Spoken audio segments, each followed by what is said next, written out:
The black unicorn is greedy. The black unicorn is impatient.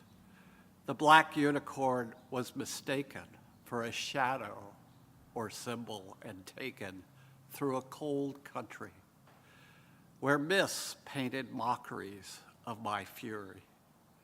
It is not on her lap where the horn rests, but deep in her moon pit, growing. The black unicorn is restless. The black unicorn is unrelenting. The black unicorn is not free.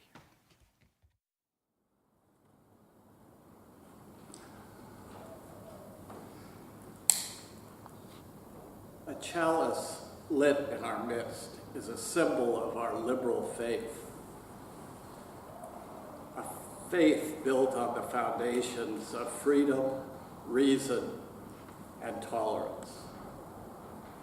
A faith sustained by acts of kindness and justice.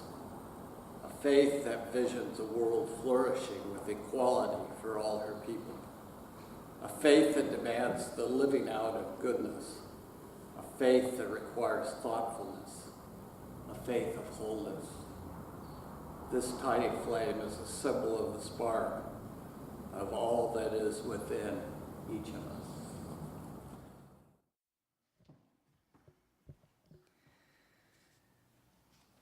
When we speak, we are afraid our words will not be heard or welcomed. But when we are silent, we are still afraid. So it is better to speak. Audre Lorde.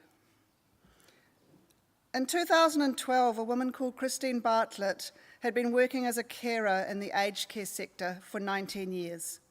Her pay rate was a whisper above the minimum wage. She had this in common with tens of thousands of care workers throughout New Zealand. So far, so ordinary. She describes herself, in retrospect, as having been a quiet person at the time. She didn't consider that she had too much to say. Nevertheless, she went to court and she spoke. Her argument before the court was that her work was valuable, that she was a skilled person doing a responsible job, that she had physical skills used to feed, clothe, bathe, and move people, that she had medical skills used to administer correct medicines, that she had emotional, social, and counselling skills used to relate to the people in her care and to their families, that her work required significant skill, effort, and responsibility, that she had responsibility for some of the most vulnerable people in this country, members of our families. So her work was valuable and it was undervalued. She also argued that the reason her work was undervalued was that it is predominantly performed by women. The first court said, yes, Christine, your work is skilled, responsible, and valuable. It has been undervalued and underpaid, and it has been undervalued because it has mostly been done by women. This is a breach of the Equal Pay Act 1972. I paraphrase, judges don't talk like that, but you get the picture. Her employer, Terra Nova, appealed. The next court said, yes, Christine, your work is skilled, responsible, and valuable. It has been undervalued and underpaid because it is mostly done by women. Her employer, Terra Nova, appealed. The next court said, yes, Christine, your work is skilled, responsible, and valuable, and you have been underpaid. You begin to get the picture. At each point in our court system, Christine's employer appealed until the Supreme Court, the highest court possible, said, yes, Christine, you have been underpaid because you do work that is mostly done by women. This is a breach of the Equal Pay Act 1972. The Supreme Court referred the case back to the Employment Court so that the correct rate could be set for Christine's work. At this point, the government, which funds rest homes, approached the employers and the unions in the industry and said they would like to negotiate. The rest, you could say, is history. Our shorthand for that history is the Equal Pay Settlement. In April this year, that settlement was a negotiated deal in which the government agreed to fund and the employers agreed to pay increases of up to 49% over 3 years to 55,000 working people. A profile of Christine Bartlett published on Stuff back then in April gives more of a sense of what the settlement means. Quote, "As she cleans up their incontinent mess while assuring them it happens to her too, they tell her their stories, how they went to war, how they lost husbands to war, how their husbands beat or abused them but they couldn't make money so couldn't leave, how they love her, how they want to die." Close quote. In the same article, Christine says it's not about me, and she describes how she was simply the first of thousands of people, mostly women, across 3 unions who joined the case and joined the campaign. Their stories are equally important to understanding the campaign. And over the 5 years since 2012, many women have added their stories to Christine's and created a national conversation without which the settlement would not have been possible. One woman works with elderly clients doing the sort of work that Christine Bartlett does, but working in clients' homes. She's been working at the whim of constantly changing rosters and varying hours because of the changing needs of the clients. At Christmas time, clients often have no need of home support because that is the time they spend with their families, and their families take over the care work. This particular woman is a solo parent, and I heard her in a room full of people tell her story very simply, no embellishments. She said that she had had to spend Christmas at home with no food on the table and no presents to give her daughter because there was no money. And then when the settlement was announced, those women campaigners were able to start looking forward. "It will be so great to be able to pay the bills and send the children to different sports," said one. Another said, "I do 11-hour shifts 3 times a week. I won't have to do that anymore. I'll have time to spend with my husband." These are not extravagant dreams. They are the stuff of ordinary lives. And yet these women had not been able to enjoy the normal markers of ordinary lives. Mark Twain said, "History doesn't repeat itself, but it rhymes." In 1988, Marilyn Waring, academic, goat farmer and former National Party MP, published a book called Counting for Nothing, What Men Value and What Women Are Worth. In this book, Waring explains, while women, children and the environment are counted as nothing, the entire international economic system calls war productive and valuable. The men who rule us are willing to cause and perpetrate wars and mass destruction. The policy propaganda of national income accounting generates a belief that many economic problems, unemployment, underutilisation of capital, lack of growth, are susceptible to improvement through military spending. We measure and value what happens when mostly male workers produce weapons, blow things up, and then rebuild them. They are doing something that counts. This is production. Women at home, holding the traumatised, wiping their tears, cleaning their shit and nursing their spirits, are doing nothing that counts. This is not production. Waring points out that in the current system of national income accounting, women are considered non-producers, and as such, they cannot expect to gain from the distribution of benefits that flow from production. Issues like environmental conservation are likewise excluded from the calculation of value in traditional economic theory. As a result, public policy, determined by these same accounting processes, inevitably overlooks the importance of the environment and half the world's population. The book Counting for Nothing has thus laid the groundwork and made arguments for removing the sexist assumptions from how society values the contributions of men and women. Waring made a clear case for valuing well-being over markets. And here is where the rhyme of history can be seen.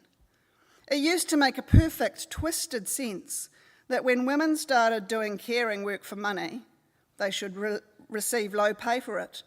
After all, caring was only what women naturally did all the time. It could hardly be expected to attract more than basic pay. Marilyn Waring's work, among centuries of feminist arguments, was part of what swept that view away and made the equal pay settlement possible. The court agreed that what the men who rule us had seen as unimportant inherent skills were vital, complex, and worthy of decent pay. World economists and the Supreme Court of New Zealand were able to see with clarity that skill and a contribution to society are valuable, and that the skewed view that women's skills and contributions were worth less than men's was pure sexism. The rhyme of history crops up again when it comes to doing something about it. In the case of world economic measures, Waring came up against economists who agreed with her basic arguments, but felt that the stability and longitudinal comparability of statistics in the existing system should not be disturbed.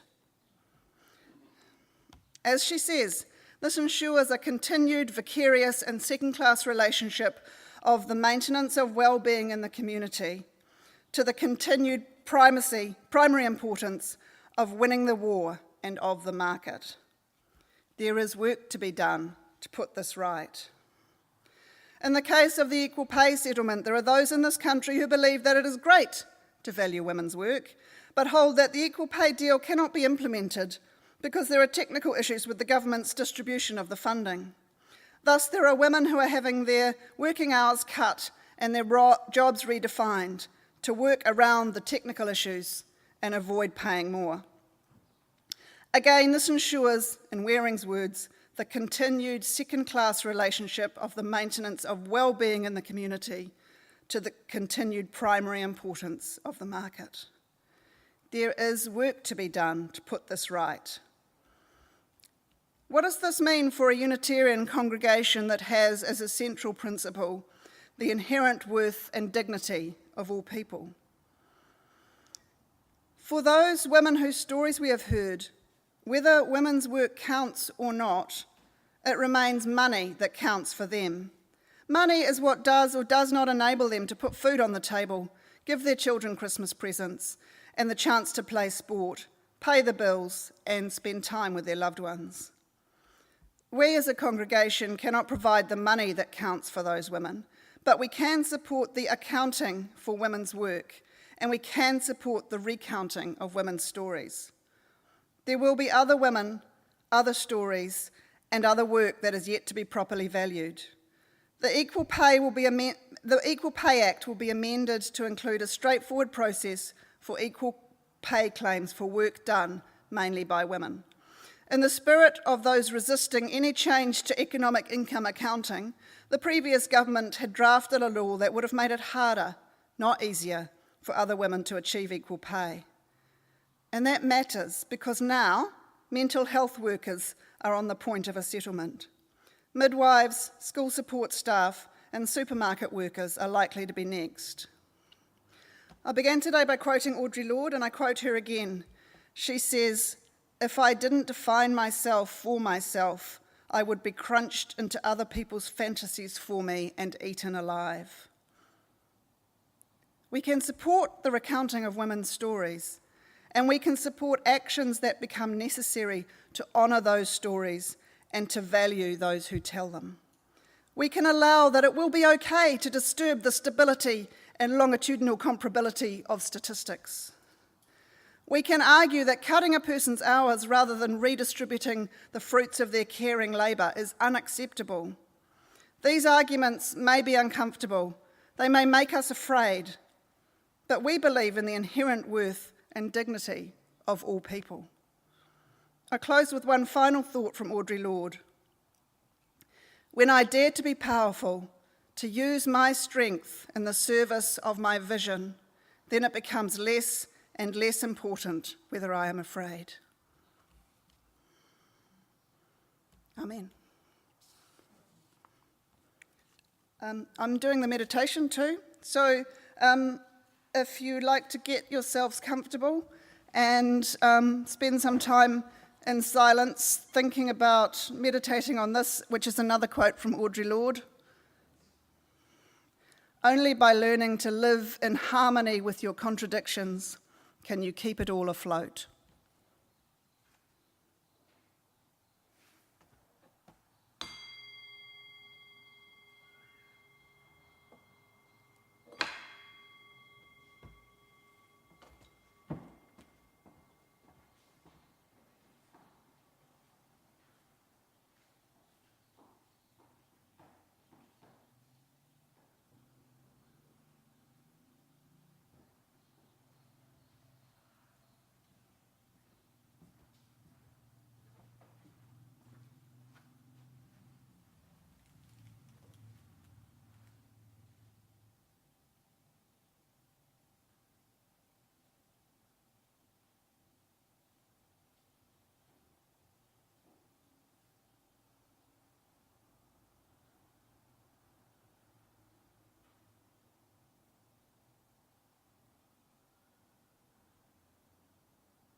As we prepare to leave, taking with us what this hour has given us, let us remember these words by Margaret Fuller.